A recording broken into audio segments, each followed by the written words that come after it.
22번째 시간입니다.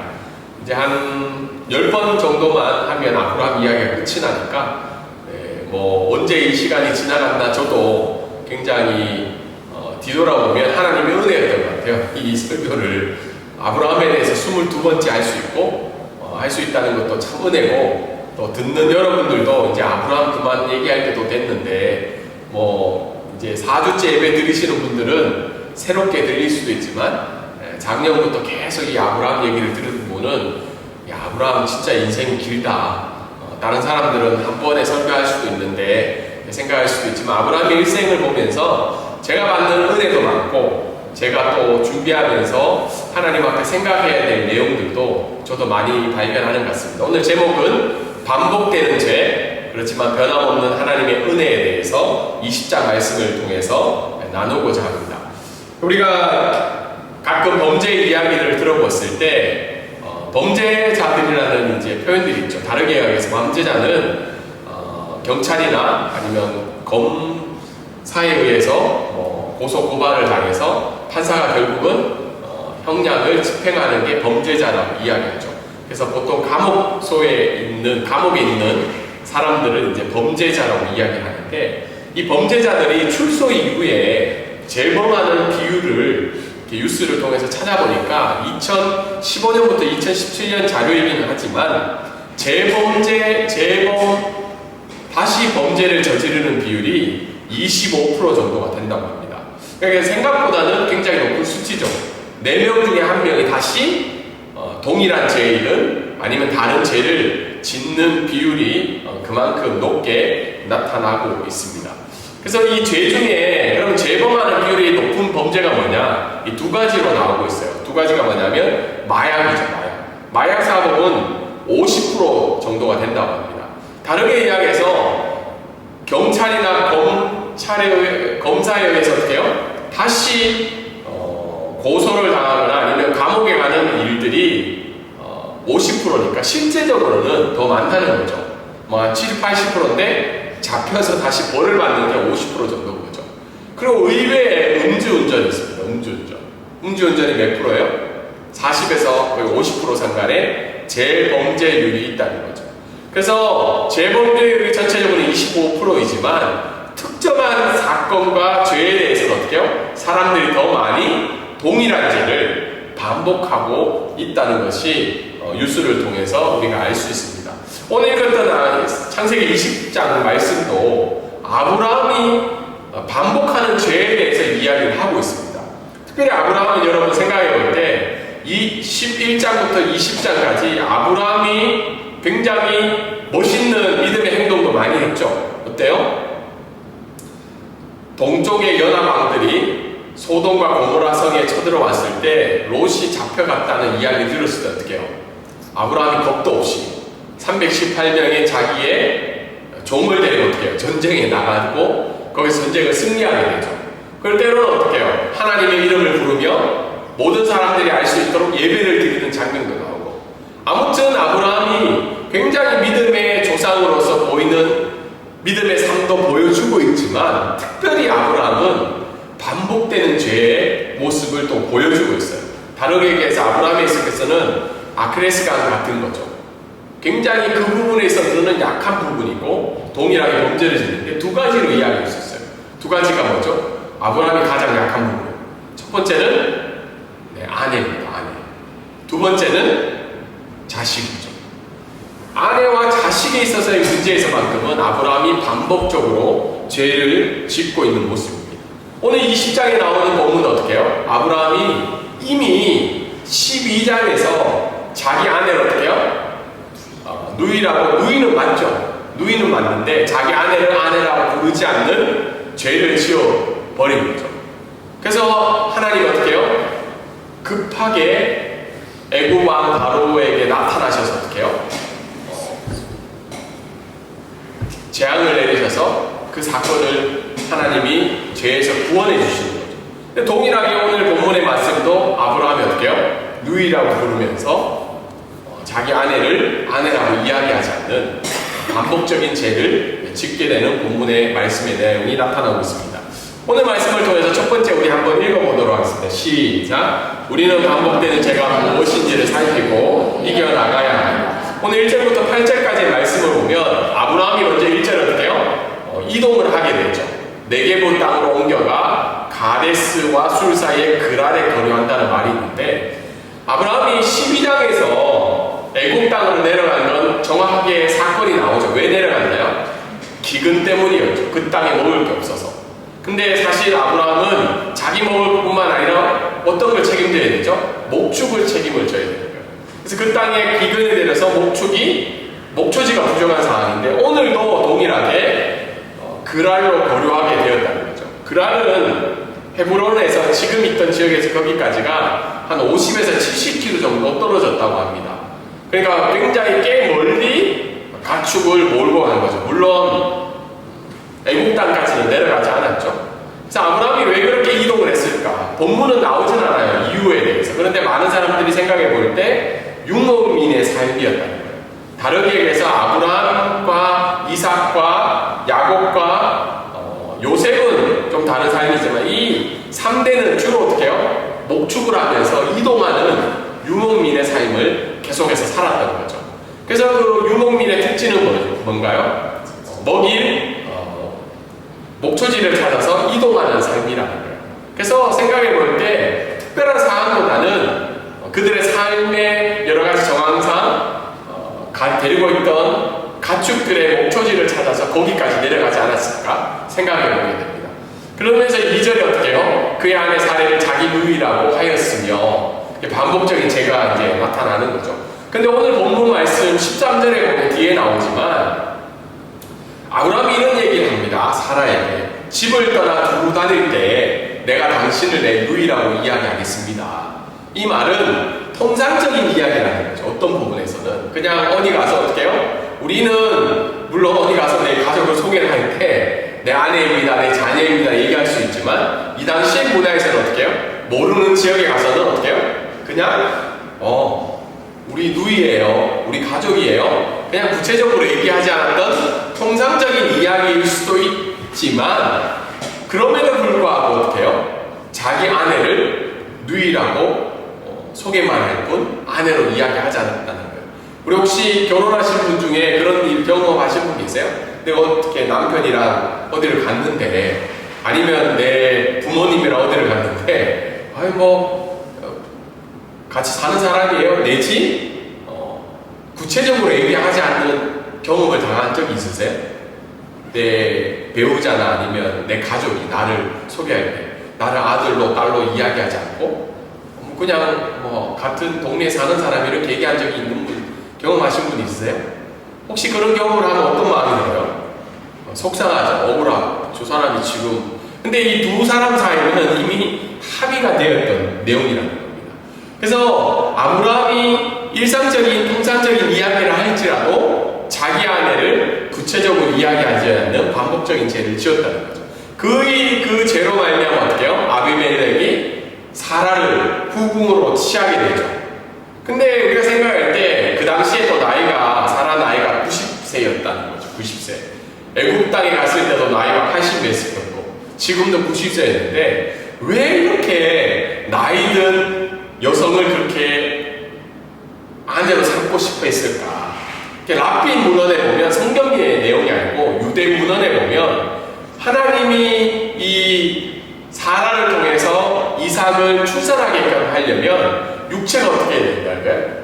회복이 되었다는 상태죠. 물론 이 말은 성경에 나와 있지 않기 때문에 믿을 수 있는 내용은 아니에요. 그런데 우리가 생각해 볼 때 유추를 할 수 있다는 거예요. 이 애굽왕이랑 아비멜렉이 사라의 육체적인 모습을 보고 어떻게 해요? 뭔가에 매력적인 거나 끌림이 있었기 때문에 이 노인이 된 이 여인을 아내로 취하고 싶었다는 거죠. 또 다른 이야기는 아브라함이 가지고 있었던 부 때문이었다는 거죠. 다르게 얘기해서 어떻게 해요?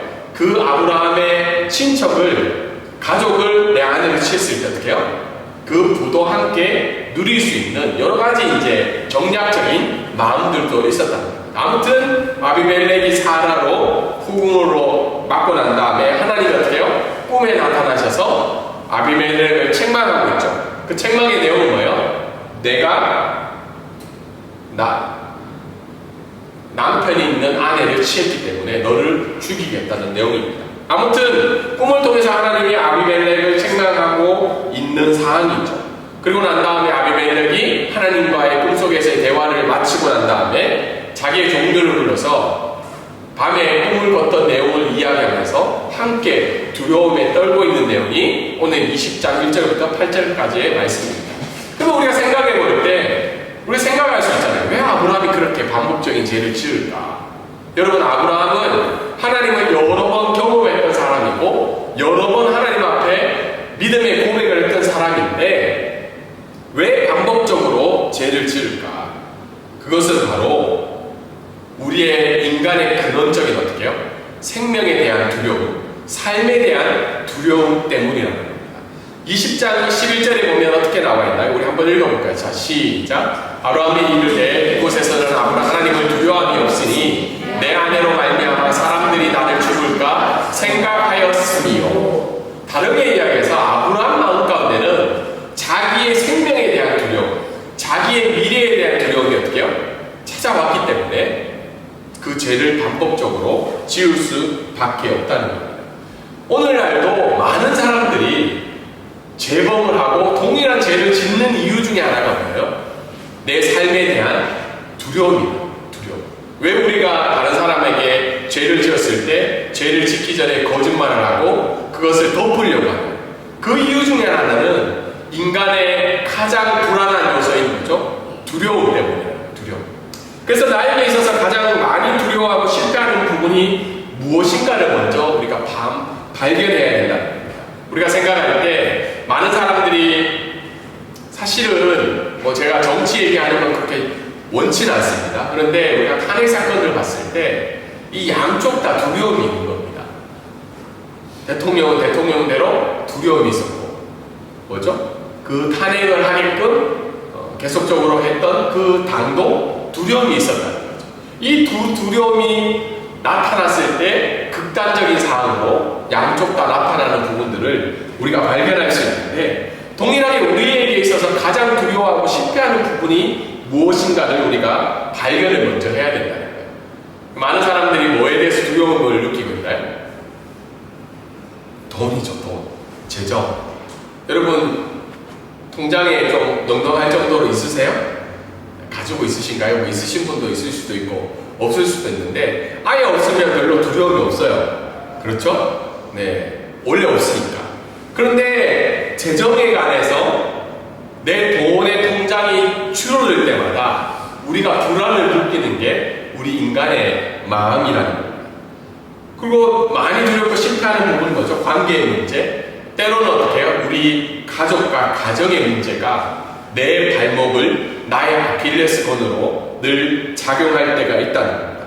그럴 때 그 두려움이 뭐로 나타나는 거예요? 죄로 나타납니다. 그 두려움을 해결하기 위해서, 그 두려움으로부터 벗어나기 위해서 죄가 계속적으로 반복적으로 나타난다는 겁니다. 그래서 두려움과 실패는 결국은 어떻게 해요? 하나님이 하나님 되심을 믿을 때 하나님이 나의 가장 안전한 피난처라는 그 사실을 우리가 믿고 나아갈 때 우리가 반복적인 죄에서 우리가 벗어날 수 있다는 것을 오늘 말씀은 이야기해 주고 있다는 겁니다. 그래서 하나님은 계속해서 아브라함에게 어떻게 나타나시나요? 내가 너와 맺은 언약을 맺은 하나님이다.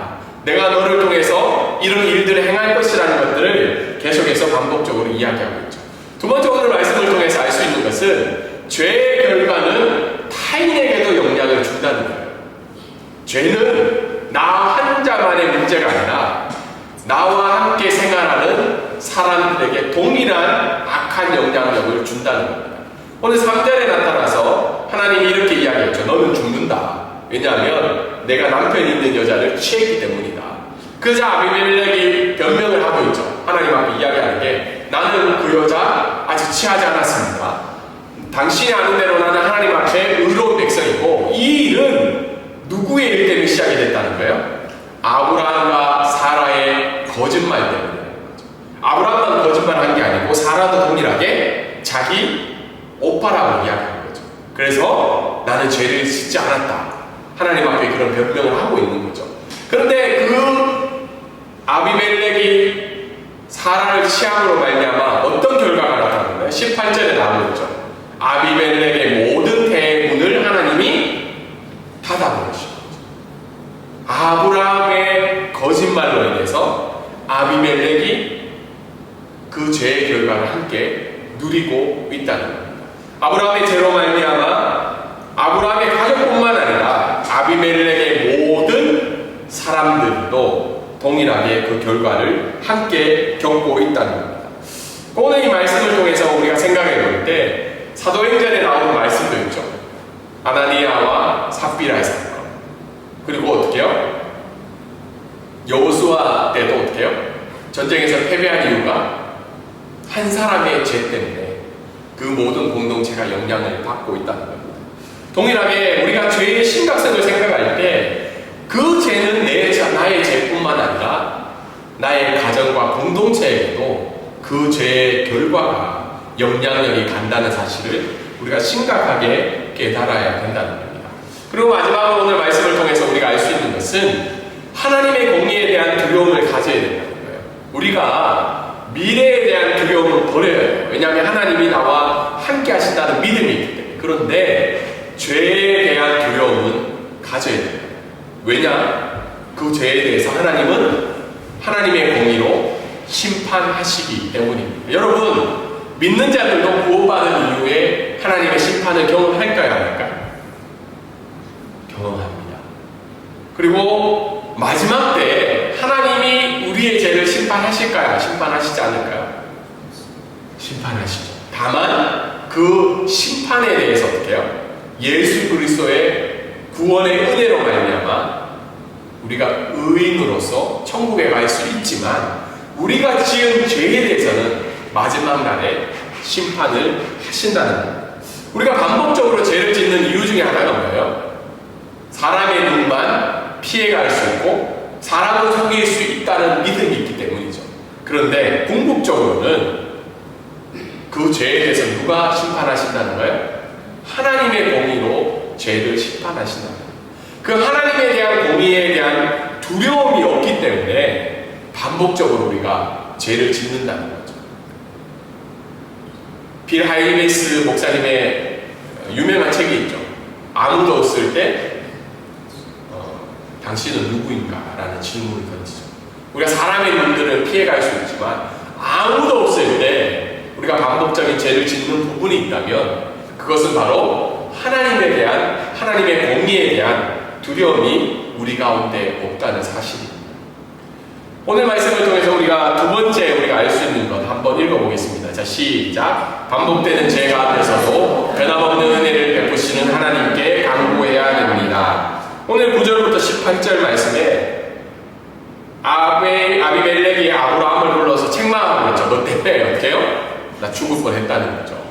네 때문에 내가 죽을 뻔했다. 그러자 아브라함이 변명을 하죠. 뭐라고 변명해요? 이곳에서는 하나님을 두려워함이 없으니. 우리가 많은 변명을 이렇게 하지 않아요? 하나님, 그거 없으면 내가 죽을 것 같고 그 일을 내가 행하지 않으면 이 세상 사람들 가운데 내가 보복을 당하든지 피해를 당할 것 같으니까 하나님 이해해 주세요. 그리고 자기 합리화를 많이 하죠. 동일하게 아브라함도 이곳에서는 하나님을 두려워함이 없다는 말로 자기의 죄를 변명하고 있는 내용이 나오고 있죠. 그리고는 아비멜렉이 그 일을 대화를 나눈 다음에 어때요? 자기가 수치를 가리기 위해서 아비멜렉이 보상을 합니다. 양도 주고 소도 주고 종도 주고 특별히 사라에게는 뭘 주죠? 은. 네, 은. 뭐 지금은 은이 금보다는 그렇게 가치가 떨어져서 은 준다고 그렇게 뭐 좋아할 것 같지는 않지만 무려 몇 킬로를 주냐면 11kg를 줍니다. 은을. 지금으로 하면. 엄청난 거죠. 한 사람이 그 당시에 임금을 봤을 때 150년을 일해야지 11kg를 받을 수가 있습니다. 왜 그만큼 줄까요? 아비멜렉도 아브라함을 돕기 위한 게 아니라 자기의 수치를 해결하기 위해서 그만큼 준 거죠. 그리고 난 다음에 아브라함이 하나님의 말씀대로 이렇게요. 선지자로서 기도를 합니다. 이 아비멜렉의 모든 사람들의 어떻게 태의 문을 고쳐주시고 출산하게 된다. 그러자 하나님이 그 기도를 들으시고 고쳐주시고 아비멜렉의 가정의 출산을 허락하게 되는 장면이 나옵니다. 그러면서 18절의 마지막으로 그동안 출산을 못했던 이유는 누구 때문이라는 거예요? 쉽게 얘기해서 아비멜렉이 사라를 쳤지만 궁극적으로는 뭐예요? 아브라함도 책임이 있는 거죠. 아브라함의 죄 때문이니까. 그래서 오늘 말씀을 통해서 우리가 알 수 있는 것은 하나님은 수치를 받은 자에서 하나님의 명예로 가진 자로 은혜를 베풀어 주신다는 거예요. 후손이 없는 아브라함 11장부터 계속 나오죠. 11장 후반적으로 또 계속해서 후손이 없어요. 근데 제가 반복적으로 말씀드리는 것은 자식이 없다는 것은 개인의 문제가 아니라 고대 군동에서는 뭐예요? 신에게 벌을 받은 존재이고 신에게 버림받은 존재였다는 수치를 당하는 일입니다. 그래서 아브라함은 계속해서 이 아들의 문제, 아내의 문제에서 넘어지고 있는 거죠. 그리고 11절에 뭐예요? 삶의 두려움을 가진 아브라함. 굉장히 초라하죠. 하나님이 모든 민족의 복의 근원으로 불러줬는데 자기의 생명만 생각하고 있는 초라한 모습을 보여주고 있는 아브라함입니다. 근데 하나님이 은혜를 베푸셔서 어떻게요? 7절에 선지자로 불러주시고 17절에 뭐예요? 아브라함의 기도를 통해서 하나님의 명예를 가진 자로 다시 한 번 더 회복해 주고 있는 장면이 나오고 있습니다. 오늘 우리가 앞에 찬양을 불렀죠. 충만이라는 그 찬양의 가사가 나오죠. 무명한 자를 유명한 자로 예수 그리스도로 우리를 하나님의 명예로 가진 자로 불러주셨다는 겁니다. 여러분 지금의 여러분의 삶을 뒤돌아보면 저도 그렇게 내세울 게 없는 거죠. 한국 사람들이 바라보는 관점에서는. 지금도 가끔 한국에 돌아가다 보면 물론 주변에 이제 목회자들도 있는데 목회자가 아닌 친구들 앞에서는 제가 좀 더 그럴 수도 있고 이번에 제가 한국에 가서 이제 서울에 5일 동안 있을 게스트하우스를 찾았어요. 5명. 근데 제가 8군데를 연락을 했거든요. 근데 이미 예약이 차 있기도 하고 또 어떤 부분은 5명이라서 안 된대요. 4명까지만 받아줄 수가 있대요. 그래서 5명 중에서 1명을 누구를 딴 데로 보내야 되나 이런 거 생각하다가 막 생각하는데 갑자기 삶이 좀 초라해지는 것까지는 아닌데 좀 짜증이 나는 거예요. 내가 지금 이제 나이가 이제 몇 년 뒤면 50인데 이 가족들을 5일 동안 그냥 폼나게 어떻게 해요? 호텔에 가서 딱 자면 되잖아요. 맞죠? 호텔에 가서. 근데 그럴 상황이 안 되니까 약간 초라해지는 느낌이 드는 거예요. 그리고 오늘 어떻게 해요? 목회자들 중에서도 큰 교회 담임 목회자가 된 친구들도 있어요, 이제. 근데 가끔 이렇게 태도가 좀 달라져요. 만나려면 누구를 통해서 이야기하라 그러기도 하고 대부분은 그렇지 않아요? 근데 여러분의 삶은 어떤가요? 여러분의 삶은 유명한 자인가요? 사람들이 막 칭찬해주고 저 사람처럼 살아가야 돼. 자기의 자녀들을 보면서 이 사람처럼 살아가야 돼. 때로는 세상이 바라보는 관점 앞에서 우리가 무명한 자로 살아갈 수밖에 없다는 겁니다. 근데 사도 바울은 어떻게 해요? 자기의 삶을 살펴봤을 때 자기의 동족 유대인들이 그렇게 죽이려고 했던 무명한 자의 바울의 삶이었지만 어떻게 해요? 하나님이 그를 예수 그리스도 안에서 유명한 자로 세워주셨다는 겁니다. 이게 우리가 하나님이 날마다의 삶들 가운데 베풀어 주시는 은혜라는 거예요. 그것을 깨닫고 고백하며 하나님 앞에 나아갔을 때 우리가 사람들로 받은 어떤 수치 속에서 하나님의 존귀한 자로 늘 명예롭게 우리를 바라보고 계신다는 겁니다. 두 번째 오늘 말씀을 통해서는 선한 영향력을 끼치는 자의 삶을 살아가라는 거예요. 하나님이 우리에게 존귀한 자로 하나님의 명예를 주는 은혜를 주시는 이유는 나 혼자 그 명예를 가지라는 것이 아니라 아브라함처럼 아브라함이 하나님 앞에 기도할 때 어떻게 해요?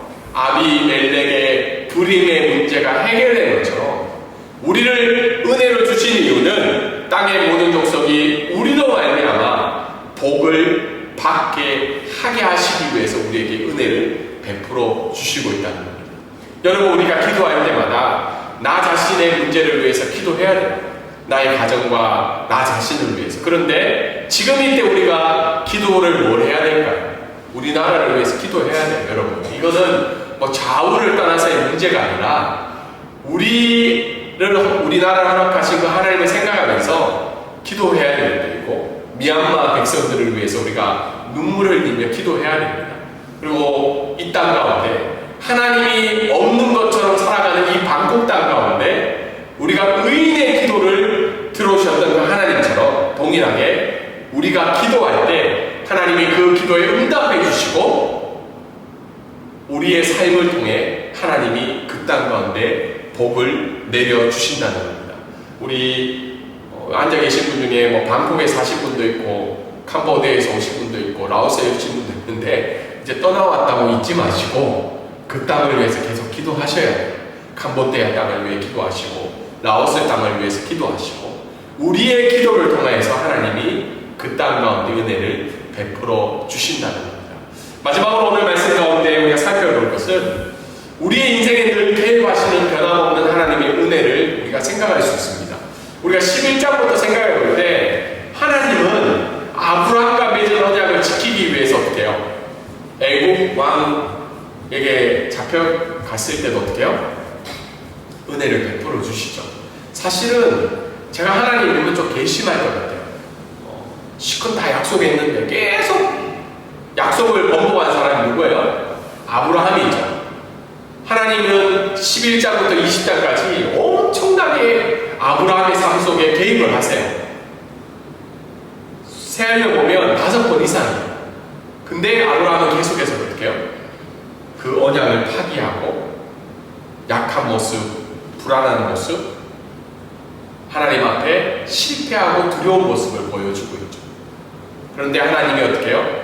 그런 아브라함의 두려움과 불신에 가득한 죄의 상황 속에서도 하나님은 여전하게 개입하셔서 그 언약을 이루어 가고 계신다는 겁니다. 지금 앉아있는 저희들이 함께 예배 드린 뭐 10대도 있지만 이제 50대도 있고 70대도 있어요. 지나온 세월을 우리가 뒤돌아볼 때 그 지나온 인생 가운데 내 인생을 붙들고 이끌어가는 게 무엇이냐를 생각해 볼 수 있잖아요. 저도 뭐 이제 많이는 안 살았지만 이제 50을 이제 3, 4년 앞두고 생각해 볼 때 저도 어릴 때부터 또 저희 이제 아버지가 IMF 때 사업을 망하고 그리고 그 어려운 과정을 겪고 또 그리고 여기 태국에 와서 이제 14년의 삶을 이렇게 생각해 볼 때 제가 그렇게 잘한 게 별로 없더라고요. 물론 하나님의 말씀을 붙들고 하루하루 열심히 살려고 했지만 뒤돌아보면 부족한 게 많은 게 제 삶이었던 것 같아요. 하나님 앞에 죄를 짓는 부분도 많았고 또 주변에 있는 사람들에게 은혜를 끼치려고 살려고 했지만 그렇게 내세울 게 없는 내 인생이었다는 걸 생각해 볼 때가 많습니다. 그런데 왜 여전히 하나님께서 지금도 우리가 이 땅 가운데 살게 해주시냐? 그것은 바로 변함없이 어려움과 불신과 두려움과 하나님 앞에 죄된 모습으로 살아가는 그때마다 하나님은 여전히 우리의 삶을 개입하고 계시다는 겁니다.